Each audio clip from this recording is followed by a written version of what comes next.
So I want to go without any further ado to Dr. Shiva Ayyadurai. Thank you for joining us, sir. Good morning, David. How are you? I'm good. Thank you. And I wanted to talk to you. I don't know if you heard me. I was just talking about Tucker's manifesto and what is there and what is not there. And it's very much a limited hangout. It's very much just kind of a mom and apple pie type of thing with no concrete examples of anything that are there. What's your take on the third party aspect? You're running for Congress again. You've had a lot of, or Senate, I should say. You've had a lot of experience in terms of running as an independent candidate. And you know how the major parties push back against anything that's not under their control. Tell us a little bit about that. Yeah, so a couple of things, David. I want to make my sort of commentaries on Tucker Carlson. I call him something else. I'm being kind. Yeah, I know. He is a limited hangout. He comes from a CIA family.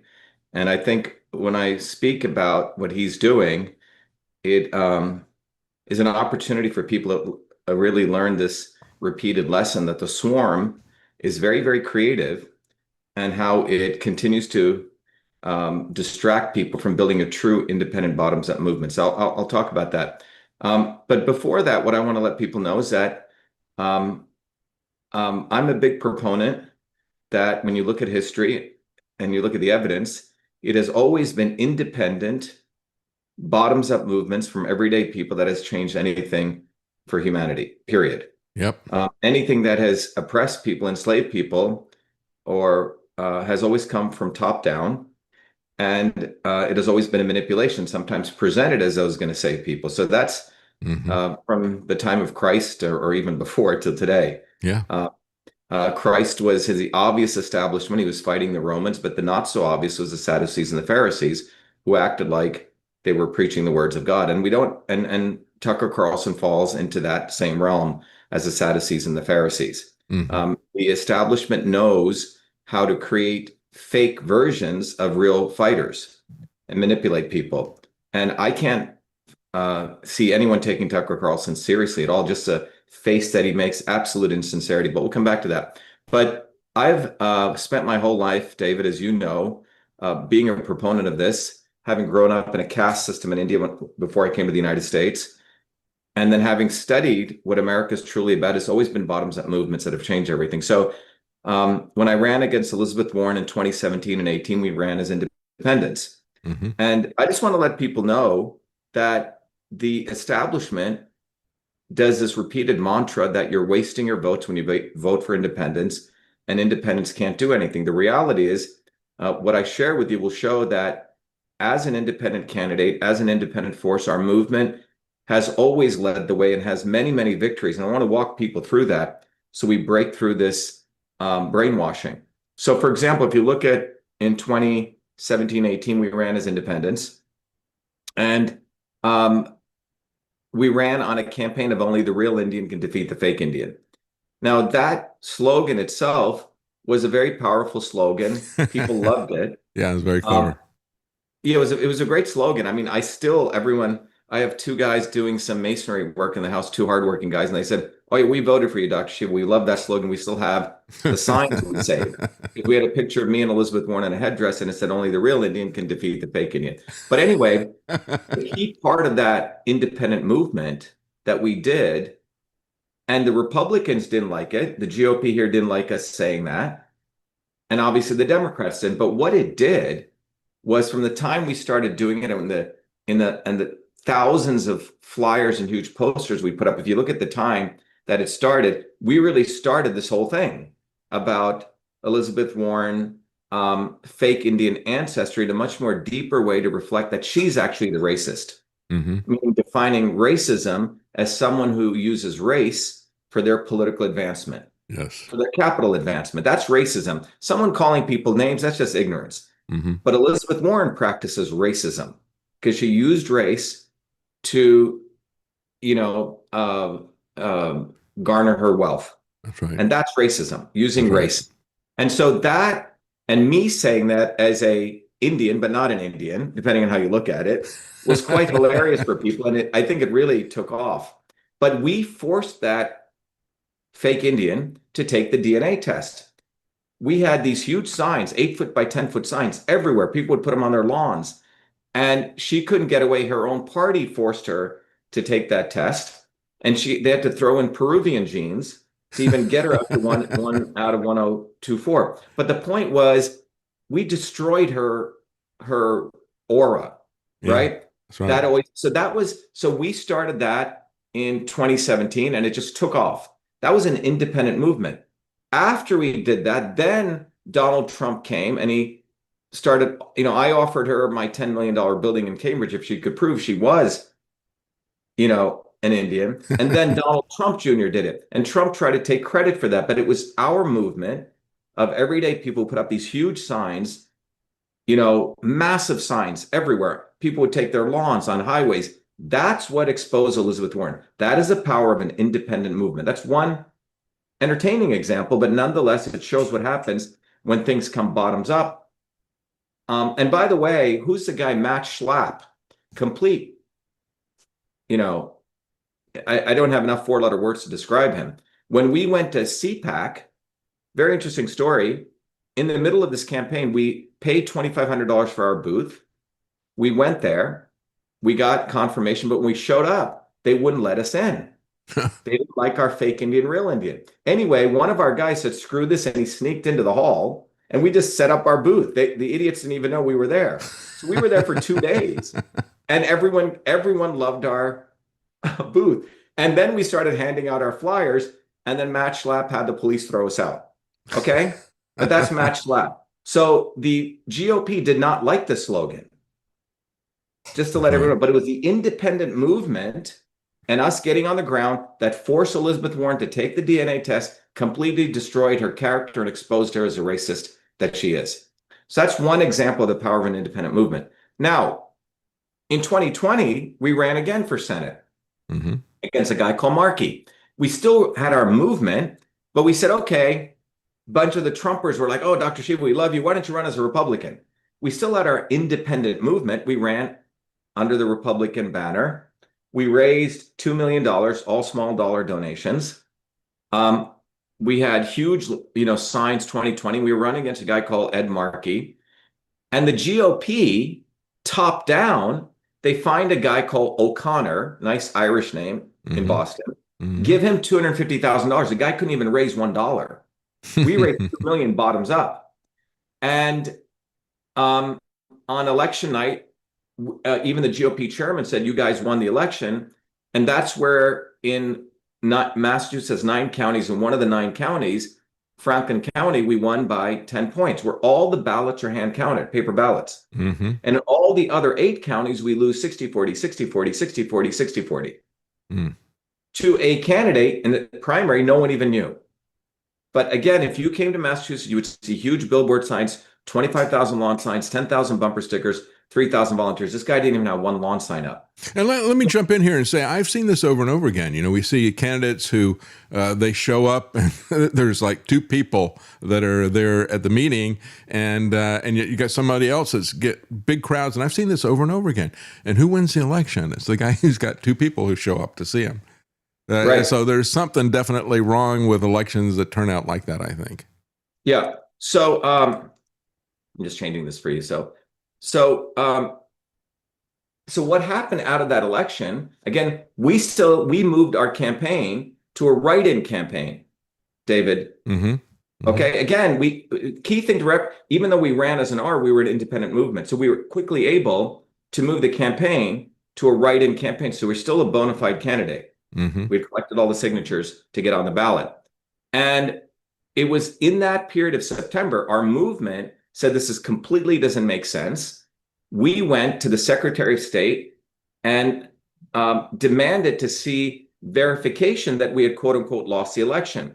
And the verification of that is we demanded something called the ballot image. Now, when you go to vote, if you're not doing a paper ballot and you vote on paper or an electronic voting machine, your ballot goes through a machine. A photograph is taken of your paper ballot. Right. That photograph is then tabulated. Okay. So what is the ballot? Is it the paper? No, it's the image. And that image is called a ballot image. So I just want to emphasize this to every American listening. 99% of Americans don't know this. Your paper ballot is photographed and the photograph is tabulated. Now, we know that the photograph could have all sorts of erroneous marks. Digital images can be manipulated much faster than this. But it is the photograph which is used to tabulate your vote. That photograph is officially called a ballot image. Ballot image, the image of the ballot. So we went to the Secretary of State in September after we quote unquote lost this election. We demanded the ballot images. Our movement did. We have it on photograph. The Secretary of State of Massachusetts said, ha, ha, ha, we deleted those images. We don't have to preserve them. We turned the switch off. Now, when the paper ballot goes through the machine, a picture is taken in local memory. It has to be, just like if you opened your computer and you created a Microsoft Word document, right? The Word document is created. You may decide not to save it, but it is created in memory. Otherwise, you wouldn't be able to work on it. Well, in this case, on the machine is a setting. Save image, delete image. They set it to delete. Wow. By a federal law passed during the Civil Rights era, 50 years ago, by Democrat majority, all records in connection with a federal election, U.S. Senate is a federal election, must be preserved for 22 months. And in fact, it was Biden's DOJ and which clarified it beyond a shadow of a doubt that ballot images also need to be preserved. So it's absolutely clear. It's a federal law. Yeah. Well, Massachusetts is deleting them. So when we found that out, our movement, I as a leader of the movement with my nearly 3 million followers on all my social media, put out Massachusetts deleted ballots, dash the ballot images. Deleted 1.7 million ballot images, right? I said ballot images, the ballots which are used in electronic machines. That starts going viral. I get thrown off Twitter. Wow. Okay. That was in September 24th, 2020. And then one of these fact-checking organizations wrote a hit piece on me saying, oh, Dr. Shiva's lying. Ballots were not deleted. I never said ballots. I said the ballot images. But in that news article, they stated that they had contacted the Secretary of State of Massachusetts, and he admitted he had contacted Twitter to silence me. Now, Wow. this is a grossest violation of the First Amendment. Yes. No lawyer in Massachusetts wanted to take it on. I had to write the briefs. Our movement raised more money to support all of our legal filings. And in federal court, I represented myself against 3 Harvard-trained lawyers from the Attorney General's office of Massachusetts. And we win that lawsuit, the preliminary injunction. And it was in federal court. We cross-examined the social media director of the Secretary of State, young girl, and young woman, and she admits, the judge and I asked her, how did you decide to throw me off? Oh, we were very concerned. He was saying ballots were deleted. And then the judge said, what did you do? Oh, we have a special VIP portal. And it's all on transcript, where we went to Twitter and told them to silence Dr. Shiva. And then they did. And the judge said, how did you feel? Oh, we felt relieved. And the judge says, I'm sitting under a photograph of William Brandeis. Do you guys know what the First Amendment is? Why didn't you simply respond to his bad speech with your good speech? Anyway, he gave us a preliminary injunction, which is very hard to get. Told Galvin, you cannot go on Twitter and silence Dr. Shiva. But this was after the election ended, you see? Then I got put back on Twitter and thrown off again when I shared the same fact. Then the judge called Twitter into the courtroom. Now it was me against 7 lawyers. This is in May of 2021. We have a massive movement, and we're the ones who found that all governments have this unholy alliance with social media companies. We wrote to Effer Carlson, if that's okay, and Glenn Greenwald and said, hey, look, this is one of the most historic cases. We've shown that government and social media companies are doing stuff. And you can go to winbackfreedom.com and you'll see everything documented, including my emails to Tucker Carlson. He did nothing, David. He silenced it. Yeah. And Glenn Greenwald silenced it. Like he silenced the architects who wanted to question Building 7 collapsing in its footprints. Exactly. So when the proverbial shoot is hitting the fan, right, these grifters who are part of the establishment, they work for the CIA, they're agents of the swarm, hid everything. Then they wait 2-3 years, promote it to get credit for something. It's after someone's been raped and killed, you talk about it, and you try to win a Pulitzer Prize. But when the person's getting raped and killed, you intentionally do not do anything, because for two reasons. You don't want Dr. Shiva Ayyadurai to get the limelight as a hero who exposed this, because that means we build our own brand equity independent of you. And second, you are actually against this news because you don't want to expose to the public the unholy alliance between government and private companies. But we won the TRO. And then after we started exposing this, David, the judge tried to bribe me through a lawyer he appoints for me. He says, oh, you're doing so well, I want you to do better. And the lawyer said, drop all the cases against the government and just go back on Twitter. He'd be a great hero. I refused. And then we were lambasted. And it's all documented. But the important point is that was in 2020. It was an independent movement which showed the unholy alliance. And then there was Booby Kennedy, who tried to take credit for that, and others, right? But we were the ones who brought this up. We were the ones who exposed it to, the world. An independent movement did that, independent of the establishment. That's a number 2 victory. Let me give you another example. It was in 2020, as an MIT PhD, as a world-renowned scientist on the immune system. I got invited in 2019 to deliver the prestige lecture where they only invite one scientist at the National Science Foundation on the immune system. I was giving talks like, the vaccine model of 1915 doesn't make sense, when you just apply a single vax model to upregulate, antibodies. The immune system is much more profound, and everyone agreed with this.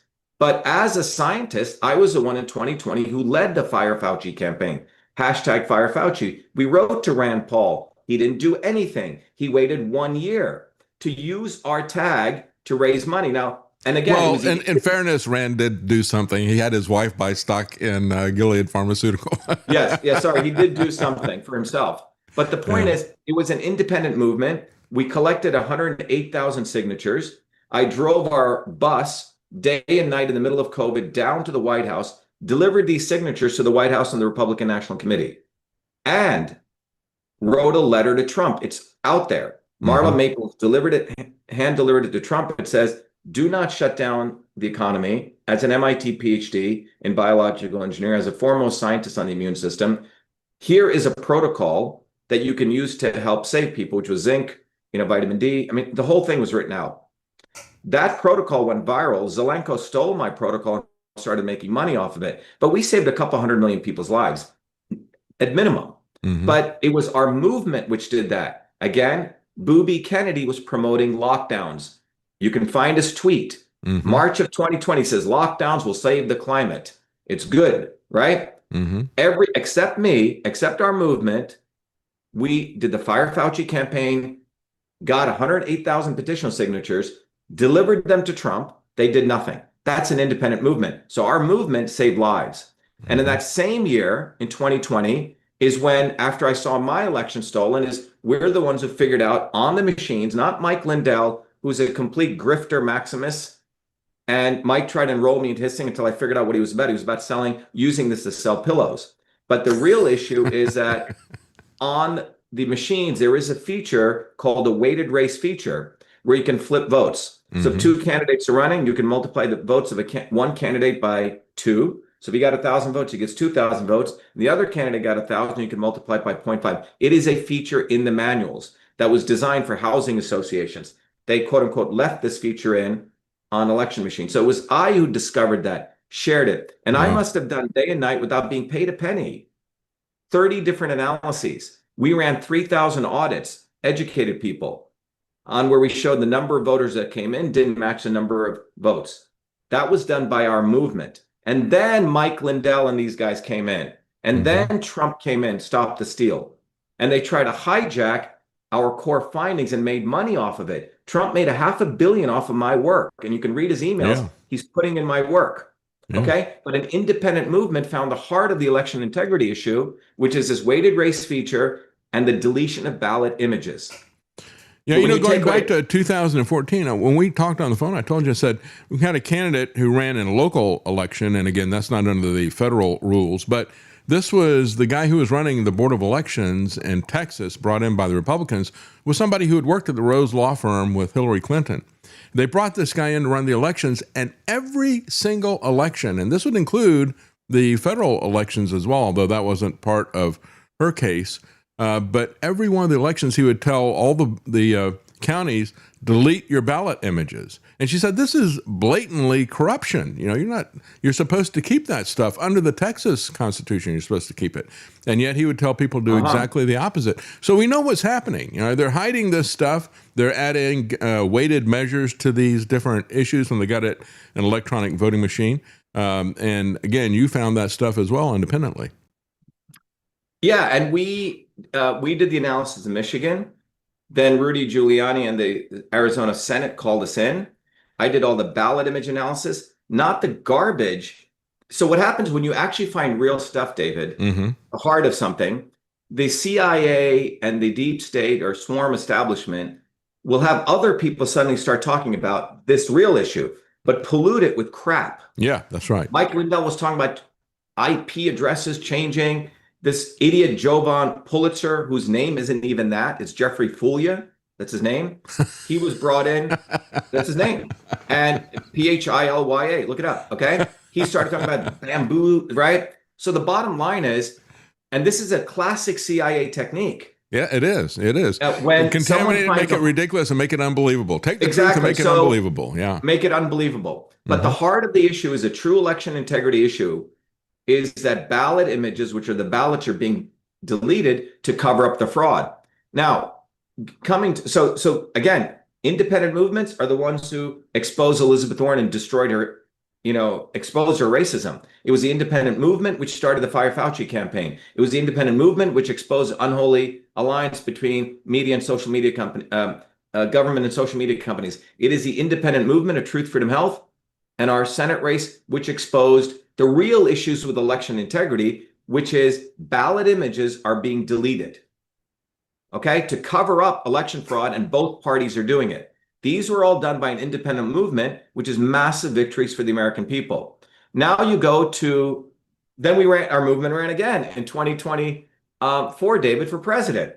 And there we wanted to show this fundamental issue that all citizens are created equal. Meaning to run for the office of president different than becoming president, okay? First Amendment rights lets anyone run. So we ran. And even though I was born in India, by the way, natural born is never defined. The Marquis de Lafayette was made a natural born citizen, okay? But the 14th Amendment says, the Equal Protection Clause, all citizens naturalized and natural born are equal, okay? So we challenged that. We got on write-in pretty much many states, but we officially got on 14 states. 7 threw us off, 7 kept us. And in fact, Mississippi kept us, what you would call red states. It went all the way up, by the way, to the Supreme Court. In fact, one is still there. But the point is, our movement did this, right? Which means our movement pushes the envelope. It wasn't all done by us, no top-down lawyers. So in this election, what we did, David, was, again, we have our movement, independent movement.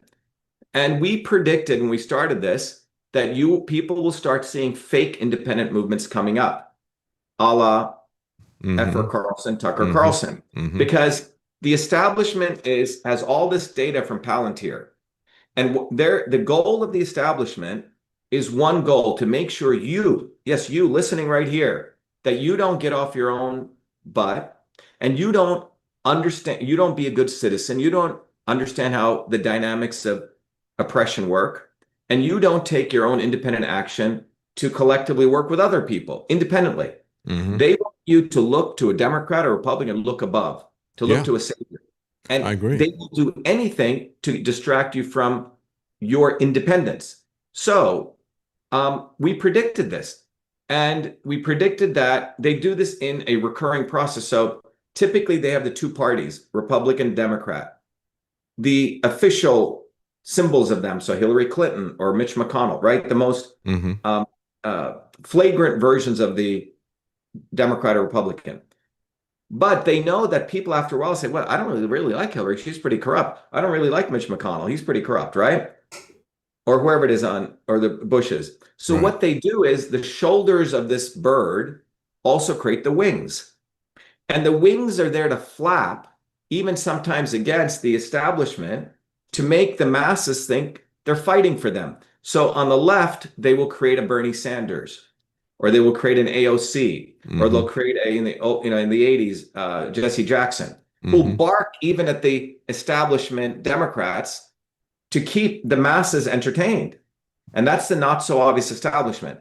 And similarly, on the right, they will start the Tea Party, or they'll have Rand Paul hang out all day, or Thomas Massey even, a little more clever monkey, okay?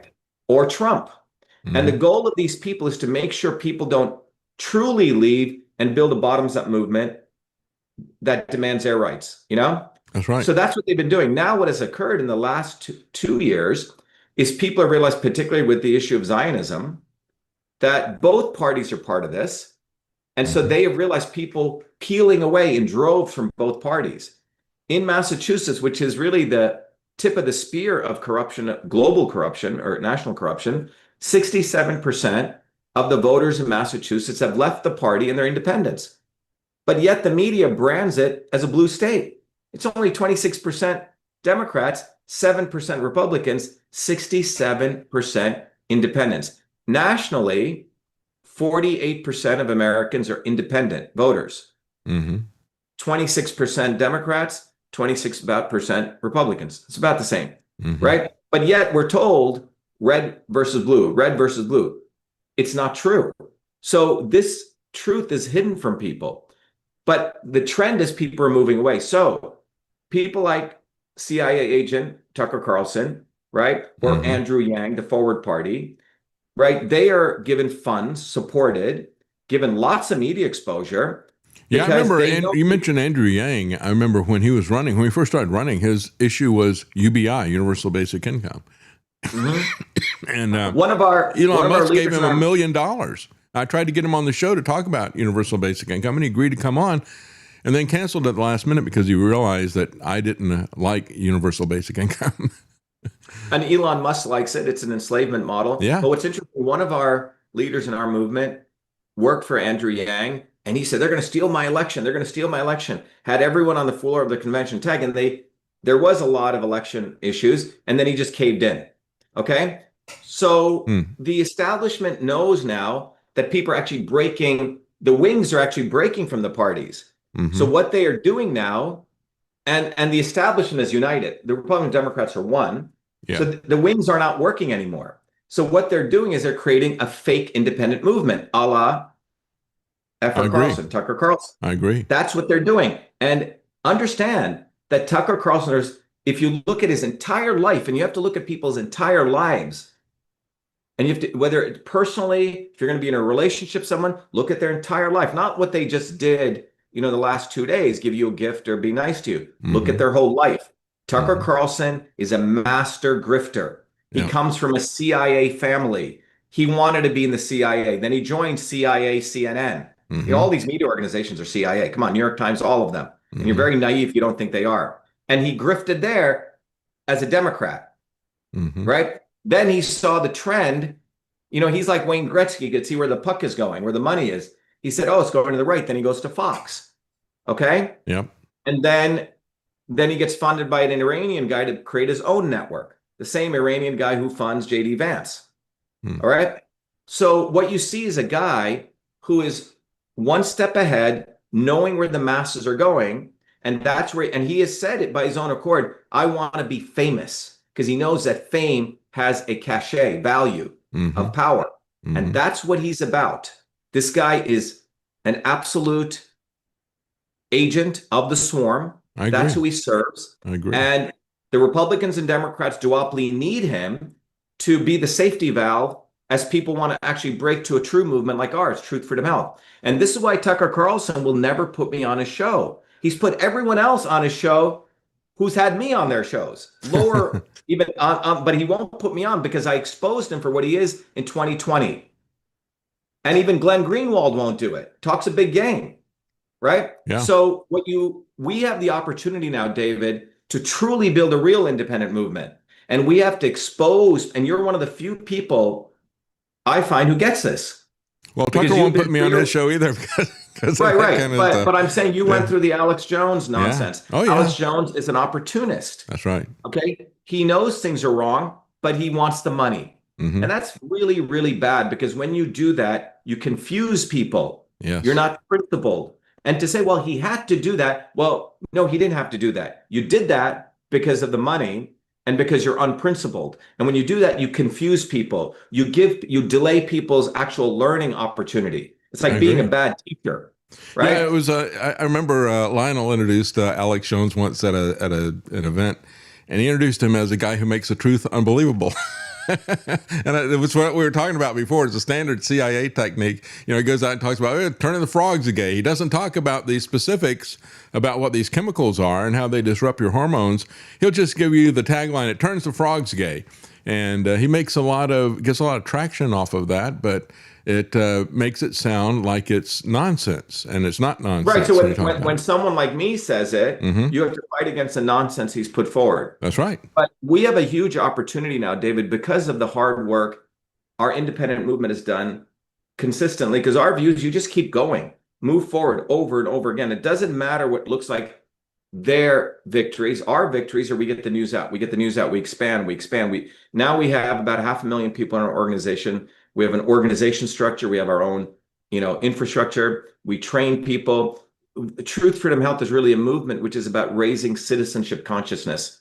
It's about making sure every family, people recognize that you have to take a certain piece of your day, just like you would do to pray or you do to work out or take care of your oral hygiene, Hmm. whatever that is, right? You should take a certain piece of your day to be a good citizen. Hmm. And we have a manual for doing that.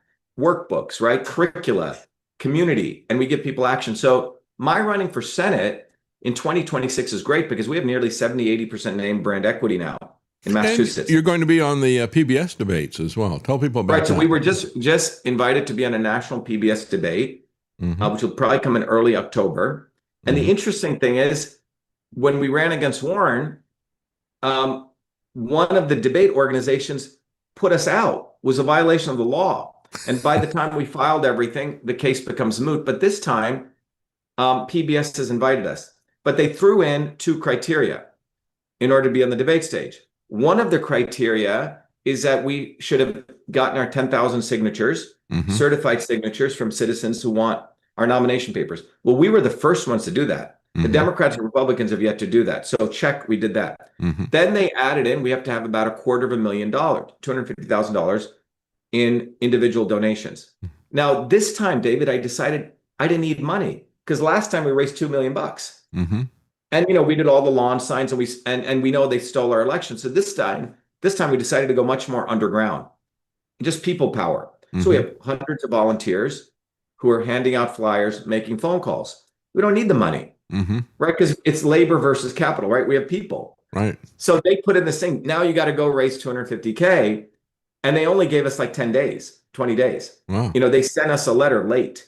Maybe that's why the So Republicans gave your opponent 250,000. Maybe that's the magic number that got him in the debate. I think that's what it is. Mm. I think that's what it is. Mm. So we are about halfway there. So we have started doing a telethon and videos, quote unquote, begging for money, right? And we're doing that to tell people, look, if you get me on the debate stage, it's very rare they'll give a true independent, a fighter like me, access to national TV. Extremely rare. Right? Extremely rare. Very Yeah. rare. Mm-hmm. Yeah, I think, David, you know how rare that is. So they've given us that, a very short time window. By September 1st, they're going to count all of our donations. By August 12th is one deadline, pre-primary, and then 12th through 19 days thereafter. So I think we're about 60, 70K. We went from like 20K to 60K, 70K, literally in like 5 days. So we're curving like that. So anyone listening, you can go to shivaforsenate.com/donate and donate as much as you can.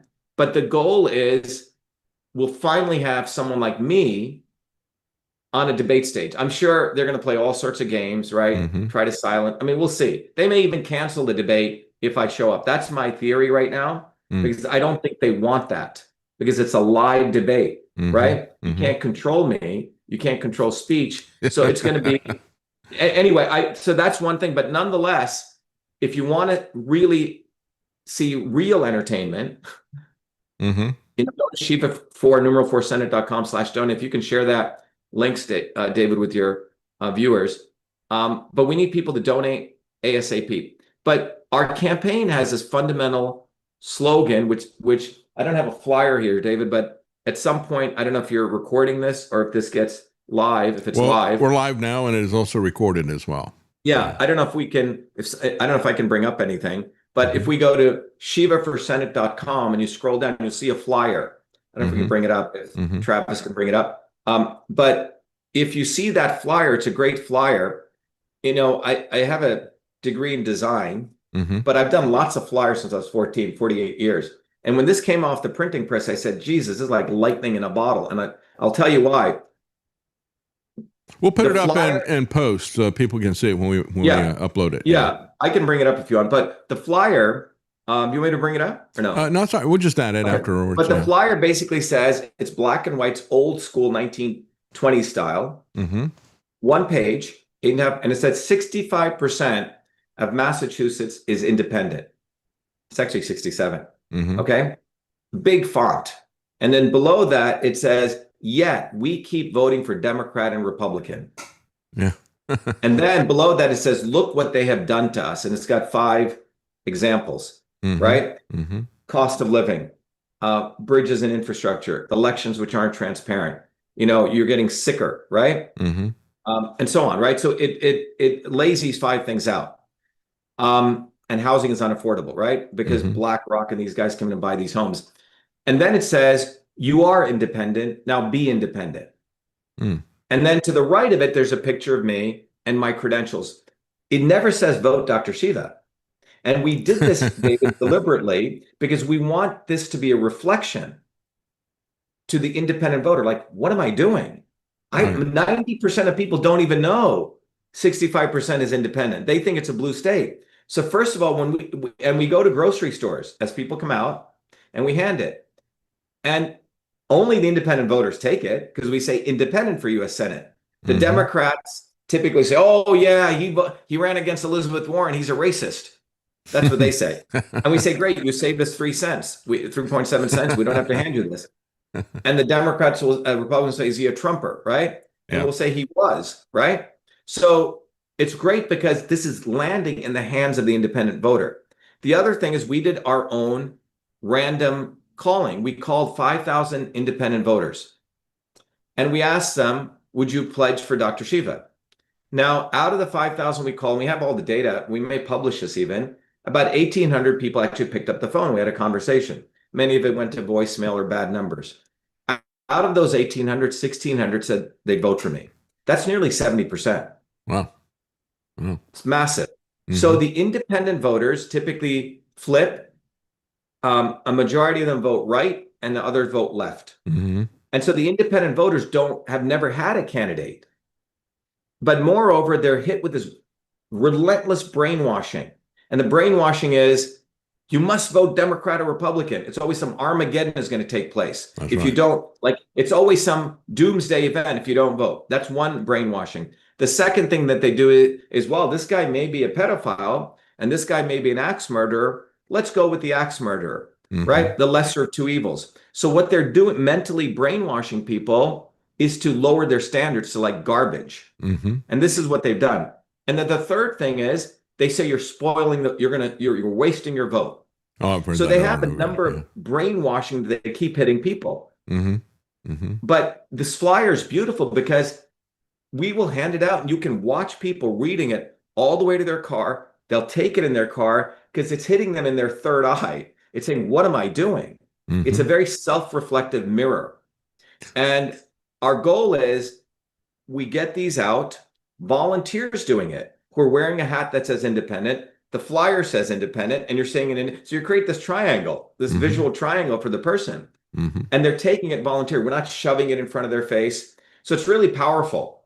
So we have volunteers coming from all over the country, David. A guy just came in from Virginia. Someone just flew in from California. Someone just drove up from Florida. Someone came in from Pennsylvania. Because we know that Massachusetts is the epicenter of the global swarm. It is where all the headquarters of the swarm is. The backdoor portal to Twitter was created here. social media companies at the Belfer School, Kennedy School. Every major economic collapse, every major disaster, every major war can be traced to the 1 mile radius between MIT and Harvard. Everything. Mm-hmm. All the thieves are created here. They are. So we're in the epicenter, and my winning a Senate election would be a bomb. Now, if you talk to analysts, they'll tell you that the 100 most powerful people in the world, you know who they are? They're the 100 US senators.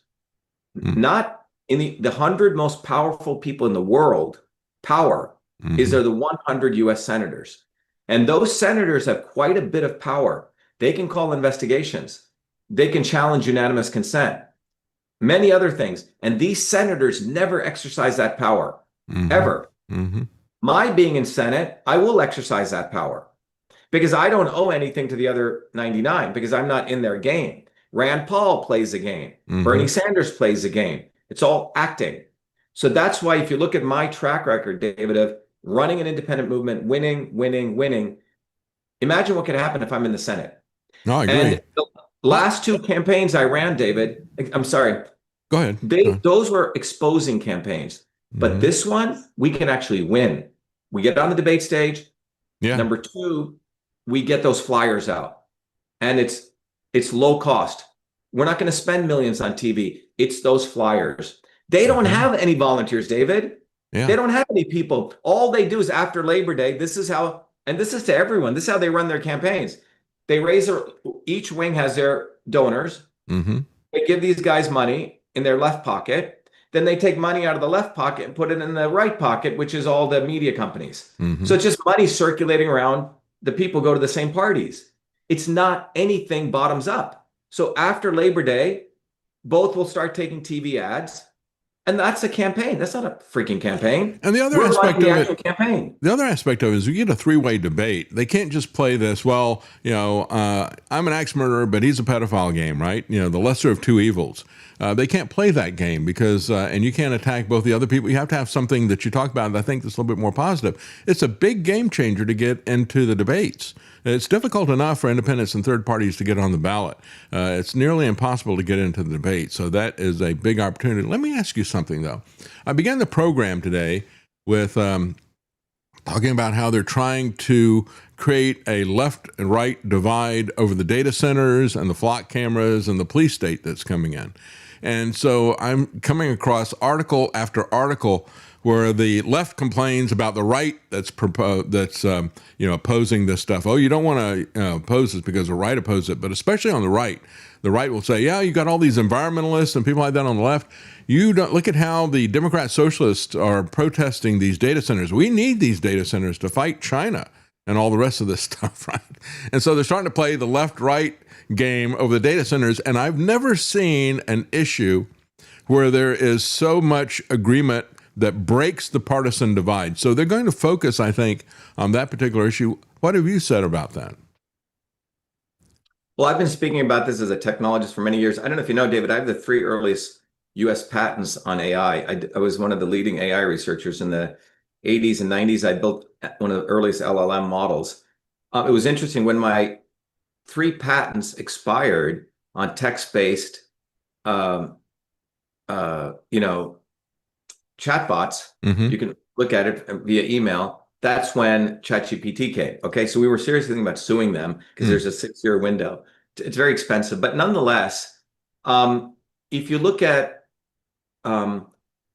technology, always comes real innovation, and whenever technology comes, we as people get very excited because we know it can lead to greater liberation, innovation, wealth. But ultimately, that technology gets consolidated by a few. So when the printing press came, it was great. 5 major publishing companies came. And so if you wanted to get a best-selling book out, you had to find an agent, and they created all these layers. When the internet came in, I wrote a book called Arts and the Internet, and we talked about the power of the internet. But now that too got consolidated, right? With Google, YouTube, a few guys. Before, the idea was we each built our own websites, and we went direct. Once the search engine companies came and they got consolidated, they controlled who had access. So, and ultimately, when you look at AI, it's a very powerful technology, but that too the real issue is who's going to own the compute. Mm-hmm. Okay, who will own the compute? The technology should be for all. In fact, And what my purpose view will is, they use it for? I mean, that's the thing that concerns right. me. When you look at the fact, and we saw this with Doge, they can go through a massive amount of data and find the needle in that haystack. And of course, we all know that we commit 3 felonies a day, as Harvey Silverglate talked about years ago. The laws become so complex that if you want to identify somebody, you target somebody, bring me the man, I'll find the crime. And Trump has already done that. He did that with Pulte, going back against some of the people that Trump wanted to attack or to get even with. And he went through their real estate history, and he found a couple of places where they did, where they said that they were going to use their property for personal services, and they used it. They never did live there, and so they're coming after them for mortgage fraud. That can happen to anybody when you have AI that's able to go back and audit each and every one of us all the time. Yeah. So the real issue to me, David, whether it's AI, quantum computing, any of this, is who owns it. There are certain, and I believe that internet and AI, it's a longer discussion we'd have, should be free, and the compute should be unlimited for all people. So there was an organization which understood this, and the founders had it. And may sound anachronistic, but it is the United States Postal Service. The United States Postal Service was set up as an infrastructure by Franklin to support a communications technology, which was a postal service. So if you go look at the history of that, prior to the USPS being set up in 1787, the Crown owned all the distribution of letters, and they would open them up. And in fact, Benjamin Franklin was the postmaster general for the Crown's post office. And he was aware that during the Revolutionary War, they were opening up everyone's letters. So this infrastructure of delivering mail is a technology, right? That was manipulated by the Crown. So that when the Postal Service was set up, it was sort of a quasi-government, private people's organization. It's quite fascinating if you look at the history of the Postal Service. And it allowed a letter to be sent from point A to point B, and the receiver is the one who paid for it. And they made it very cheap. And the Postal Service was an infrastructure play that was created to support open and free communication. And furthermore, if anyone opened a letter in transit, 22-year sentence in prison. That was the encryption, okay? Right? You got thrown in jail. Right. So quite a profound organization.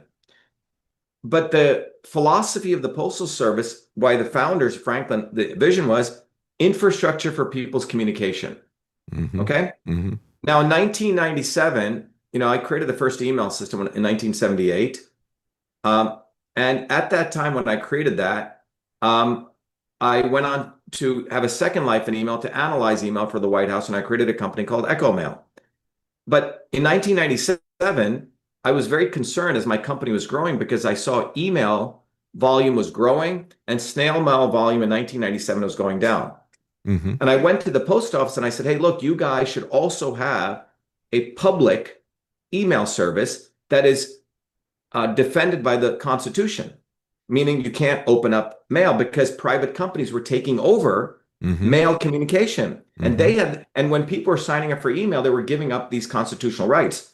So government was outsourcing to private companies with email, and the private companies could open up letters because they're not bounded by the provisions within the Postal Service was. The Congress had put. Postal Service said, who are you? You're a 29-year-old kid. You don't know anything. We're bigger than Walmart. Get out of here. We don't need to be in the email business. But they should have. If Franklin were alive today, he would have made sure they were. And in fact, I said we should have public mail and social media. You see? Because any communication, because then you have a constitutional way to protect yourself way beyond encryption. All right. They didn't listen. And in 2011, Postal Service was going out of business. I was interviewed by Time Magazine. I said, these guys are idiots. They could have made a lot of money by charging, let's say, $25 a year for a postal protected. Now, I actually still believe that the internet and these email services, and in fact, AI compute, should be free for all Americans, free, unlimited, because it's going to unleash innovation. But what the elites or the swarm wants to do is to consolidate it among the few. And they're having this. We've seen Sam Altman go before Congress say, this is just too powerful. You can't have ordinary people have access to this. Now, everyone needs to have access to it. Because what AI actually is, it's not an application. It is work. It is workers. So if I start a company right now, if I have an idea, the ability for my idea to get executed is a function of getting workers. In order to get labor, I have to go to a VC. And the VC will ultimately own 90% of my company and will dictate what I do. But with AI, I don't have to hire workers. Depending on my creativity, these workers can come up with great ideas. So you can have infinite ideas, infinite wealth in some ways for all humanity. It's two ways to look at it, right? In that model, but the elites don't want to do that. They want to restrict AI and they want to get rid of working people. Well, let me turn it to the combination of flock cameras and data centers, which makes it a police surveillance state. The ability where they want to use it. Yeah, the ability to do to basically do warrantless tracking of cars. And that's really the concern that I have about it. I mean, you got some people on the left that are concerned about water usage and utility bills and things like that. And those are legitimate concerns. But those could all be handled. The thing that I'm concerned about is the surveillance aspect of it. Have you addressed that? Yeah, so that's what I'm saying. If each one of us has AI compute, we will build technologies against that, David. You say? But if they have all the AI compute and it's consolidated, we don't have any way to fight. So my view is that human creativity is infinite. It's really absolutely infinite, and history shows that. But the ability to execute on that creativity is a function of the tools. Now, when I created email in 1978, how was a 14-year-old kid able to do that? Because I was given access to mainframe computers because I went to NYU as a kid, and I was I worked my butt off, but I was able to get access in Rutgers Medical School to people who were 40, 50 years older than me and given access to the compute. Now, imagine how many other 14-year-old kids there are. So my view as an innovator who's keeps innovating stuff and new inventions is that innovation is in everyone's DNA. Innovation can occur anytime, any place, by anybody, if you give everyone infrastructure or equal access. So the AI compute must be dispersed to everyone. That's how we fight it, because then we'll come up with our own solutions. When quantum computing comes, it's going to reduce a lot of the energy issues, actually. And it's actually going to bust up even Bitcoin, right? Because you can break a lot of these prime factorization. But the bottom line is there are certain technologies, particularly AI, which are human knowledge. It's all knowledge extracted from us. It cannot be centralized. So once it's centralized, it becomes a surveillance state. Once it's centralized, it's about getting rid of working people.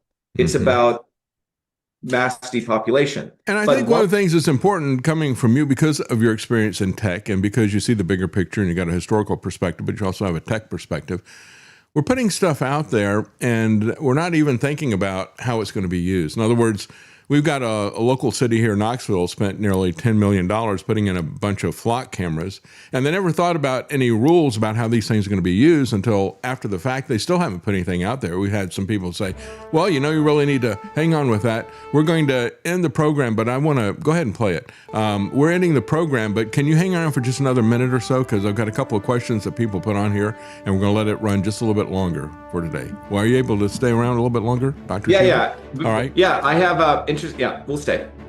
All right. Well, I want to say the people that are listening to us live on radio, thank you so much for joining us. And we will have an extended interview with Dr. Shiva. We've got some questions that people had for him, and we're going to give those to him. And that'll be on the upload that we put up later today on Rumble. Thank you.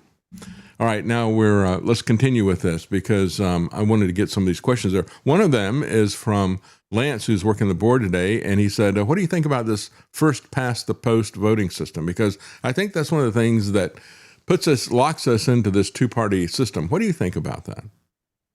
Which one, David? The first past the post, so that we've got as soon as somebody gets 50%, they're in, or the highest one that is in there. We don't have, in other words, some of the alternatives like ranked choice voting and things like that would be. Yeah, I've heard of ranked choice. It sounds like that. I believe this is where if you get a plurality, right? Yes. Well, what happens with ranked choice is you have everybody gets to go through and rank their choices. Now, if the first guy doesn't get more than 50%, Your first choice doesn't. Then what they do is if nobody gets past 50%, then they come back and they knock off the one choice of everybody, and then they go back and tabulate these things again until they get somebody that goes past 50%. And then in that model, is the guy who get 50% win? Is that the winner? I think so. Yeah, Lance, you can address this if you want. So first, past the post, it's the person that gets the fewest votes gets taken off the ballot. So people list, their first choice and second choice. There's also approval rating voting, where you just give each candidate a number from 1 to 10 or 1 to 5 and tabulate that all up at the end. Mm-hmm. Just so anything. They gradually drop off the people. It's kind of the type of thing that we used to do in a nomination convention, where we would have a lot of candidates who would be running, and the lowest vote total goes out and you keep doing it over and over again until you got a winner that's over 50%.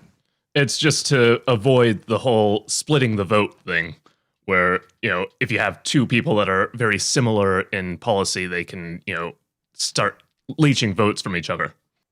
Yeah, that kind of addresses the whole wasting your vote type of argument that they have. Yeah, so let's just look at that. Let's say you have 3 candidates. I mean, let's just apply it here. Let's just look at a scenario, right? Let's say you have Republican, Democrat, and Independent, myself, right? Mm-hmm. So in that model, people go vote, right? Mm-hmm. So I guess you keep voting, right, in this model? Well, what happens is, let's say that you're the number 2 choice of a lot of people, and maybe the Republican drops off. So then what they do is they go back and they take the people who had voted for the guy who was the lowest voter, right? The people who he was their first choice, they go back and they reallocate those. So if you were the second choice, you would get those votes. But how do they reallocate those votes? So when they do it by computer. When you put your ballot in, you put your first choice and your second choice and third choice. I see. Mm-hmm. Okay. Mm-hmm. Right. So let's say you have Republican, Democrat, and Independent, and 30% of people vote for the Democrat, or let's say 40% vote for the Democrat, 40% vote for me, and 20% voted for the Republican. Mm-hmm.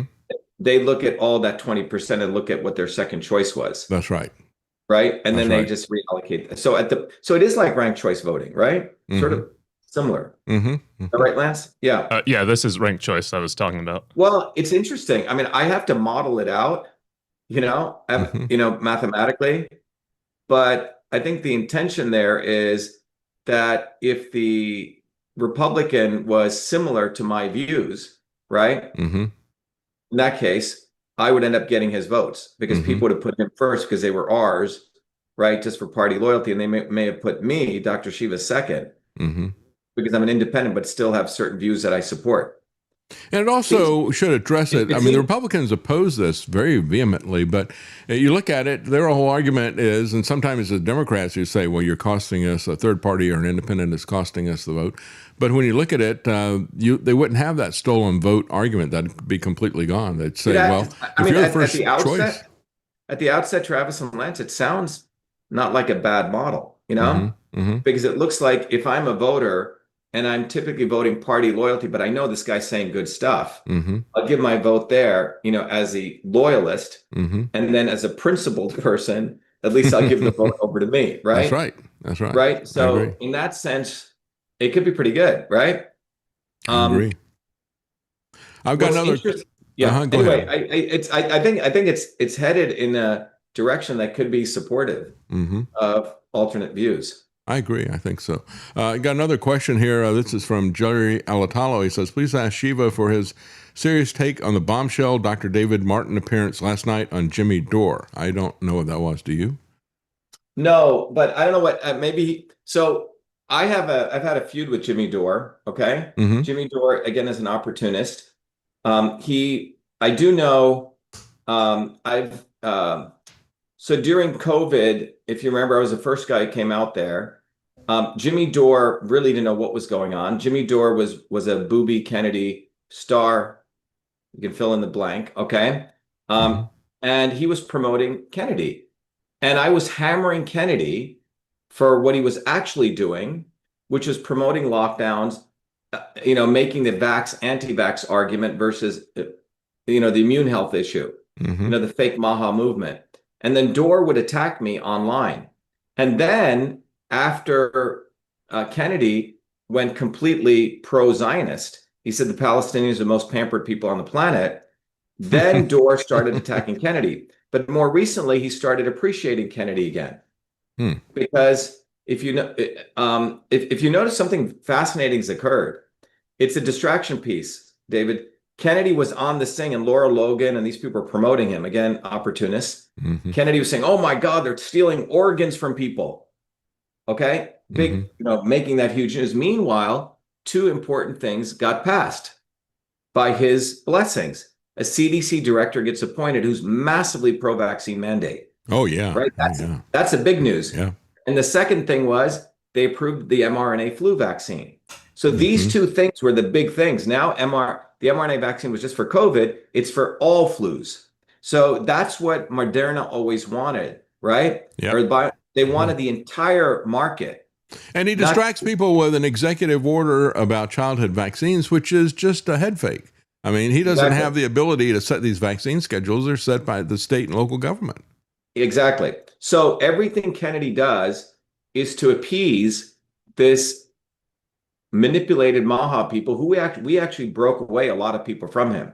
So I'm not sure what David Martin is, except, I don't know much about him. I do know he says stuff, but if he believes what he says, people have told him, why aren't you supporting our movement? Here's the thing, David, we actually have built a political bottoms-up movement. You'll have these grifters talking, getting views and clicks, but we actually have an organization. We get people to do action. Why aren't they supporting? They will go to great means not to mention my name or our movement. That's what I find fascinating. Yeah. It's really fast. Like, we actually have an organization, right? So that tells me they will expose stuff. And that's a class that I put David Martin into. And if Jimmy Dore is giving him views, Jimmy Dore, again, will not put me on. People have repeatedly asked him. So I would urge, and this is not being egomaniacal, is go judge these podcasters. Ask them, why don't you put Dr. Shiva on? MIT PhD, multiple degrees, right? Inventor, scientist, publishes in all the major journals, won every award. Why aren't you putting him on? And he's been on the forefront of fighting, and he has a movement. Why don't you put him on? And that's a litmus test for you to find out whether these podcasters are real or not. David will put me on, because David Knight, as I know, is principled, and he wants to build a movement. He wants to see fundamental change from below. If you got something that you're working on, why wouldn't people want to hear what you have to say? I mean, we want to hear all views out there. But David, they all follow me. Joe Rogan follows me, right? But he will put others who put me on their shows who are, if you look at their views and clicks, far lower than mine. But they go to extreme things not to mention my name and to intentionally not put me on. Because by putting me on, it blows up everything for them, because I have made it, even in the standards of the swarm, without ever compromising. You see, and my journey reveals to people that you don't have to compromise. You can be principled and still be quote unquote successful. They want to train people into monkey brains that you must beg to them. You must go to Epstein Island. You must do these things in order to get success. I agree. So my journey completely breaks that. And it's unfortunate for them, because all of them are bought and paid for. Jimmy Dore's bought and paid for. Alex Jones is bought and paid for. Joe Rogan is bought and paid for. They are controlled either internally by their desire for incredible wealth or money, or by external puppet masters. Nonetheless, they're controlled by mammon. And that's where we're at. So I don't know about Martin, but I wasn't that impressed by him. Many people have reached out to him. He does a shtick, but he does not support building a bottoms-up movement. He doesn't. I agree. Yeah, it is. It really is bottoms up, and it is at the local level that we have to get active. David, I'm doing your show right now. I have 3 volunteers at the local grocery store who I'm going to be training how to hand out flyers. How many Senate candidates do that? That's absolutely. But that's what we're doing. That's true action. Like, I have to go out. It's almost 95 degrees here. People are coming in from different parts of Massachusetts, but I want to teach them how to get over their shyness, because it's very hard for citizens to take time out of their workday, stand in front of a grocery store, and interact with people. The swarm wants us to be in this 2D social media world, which is highly, highly controllable, manipulable. They don't want you going out in the multi-dimensional physical world, seeing people, and you'll find out people are not all demoralized. Yeah. People, when they see our flyers, are like, this is cool, right? They Mm-hmm. get excited. Mm-hmm. They want people to live in this mode of, friction. I got two quick questions for Yeah. you. One of them is a little bit challenging. The other one maybe is a home run for you to hit here. Let's see, this is Time Non-Tide says, ask Dr. Shiva if he supports public health, that is government coercing Americans. He once said that, don't scroll that up, pull it back there, I lost it. He once said that old people perhaps ought to have been isolated. What would you say about that? That old people ought to have been isolated, I guess, No, I never referring to said that. COVID. Okay. No. Right. If you go look at the letter I wrote to Trump, I broke it up into 4 groups. I said you have people who are in ICUs, who have major, immune issues, right? I said those people should be quarantined and protected. In the worst case, if they have serious illness. Number one group. The second group of people was, we can bring up the letter. You can go to Shiva for Senate if you people find it. But I said there are 4 groups of people: healthy people, people who have COVID. And I forget the other group. People who are immunocompromised. And the first group were people who are actually in ICUs, okay, and have serious health issues. So for all of them, I said that people should take a dose of high dose vitamin A, high dose vitamin D, zinc, iodine, quercetin. You can find the protocol. The healthy people should go back to work, and they should be isolated. They should work, and they should also take about 5,000 IUs, 5,000, 10,000 IUs of vitamin D, and work normally. There was no reason to shut down the economy. I took a very small sliver of people, and I said the people who had COVID, they should take that and get, if they were heading into the ICU, 100 grams of vitamin C titrated, because that really boosts up your immune system and stops the cytokine storm. So my goal was the right medicine for the right person at the right time. That's personalized medicine. It's not one size fits all, which is what they want to do. Yeah. So in this case, you're saying, okay, these people are healthy. Okay, these people are heading into the ICU. They need something to really support their immune system.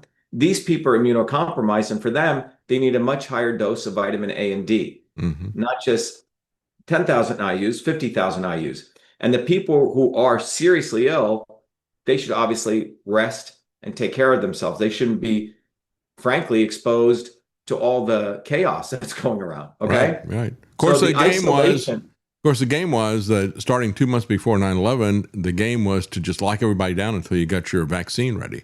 And nothing else was allowed. My model, and none of it was and in fact, that people were isolated, they should go on a high dose vitamin A and D in a boost, right? But the idea was, if you're already in the hospital, if you're sick, why should you, if anyone should be quarantined, it should be those people. Well, okay, the next one should be an easy one for you. Hi, Boo. So what is Shiva's view on Israel controlling our Congress? I think it's an easy one. I think you guys may see the video I did, which went viral, and it came out very naturally. It's a term that came out and it went viral. Everyone started using it. But just to let you know that, to me, the Israel question really brings up the big difference between being Jewish, which is really more of an ethnic question. A lot of my friends growing up were Jewish, and a lot of them were anti-Zionist. They knew the difference. And the bigger issue is you don't have to be Jewish to be Zionist. There are Muslim Zionists. There are a lot of Hindu Brahmin Zionists. A lot of Christian Zionists. Yeah. A lot of Christian evangelical Zionists. You don't have to be Jewish. In fact, Jewish who are Zionists are a very small portion.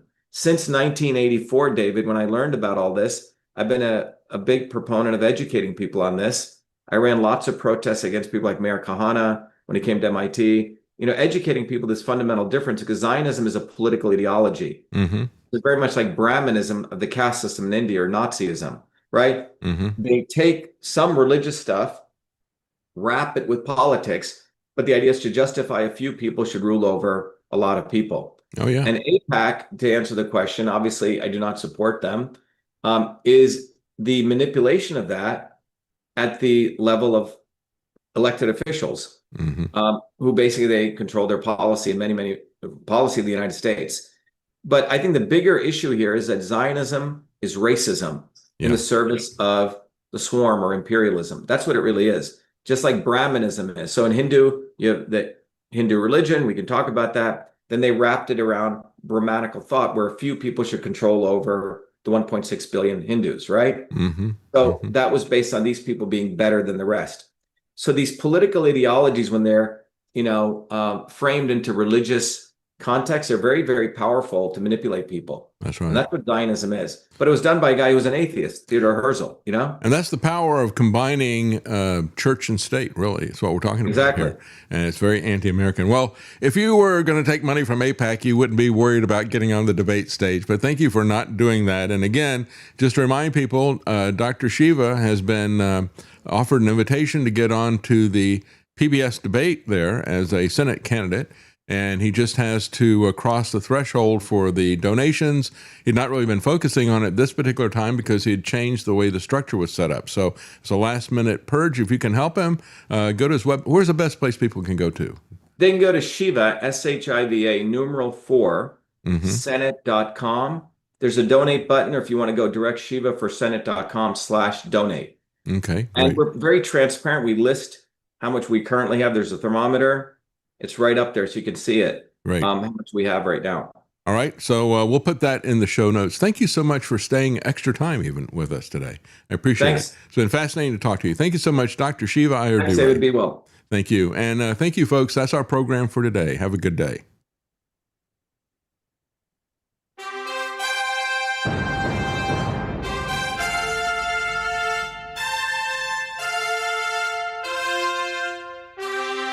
The common man. They created Common Core to dumb down our children. They created Common Pass to track and control us. Their Commons Project to make sure the commoners own nothing. And the communist future. They see the common man as simple, unsophisticated, ordinary. But each of us has worth and dignity created in the image of God. That is what we have in common. That is what they want to take away. Their most powerful weapons are isolation, deception, intimidation. They desire to know everything about us while they hide everything from us. It's time to turn that around and expose what they want to hide. Please share the information and links you'll find at davidknightshow.com. Thank you for listening. Thank you for sharing.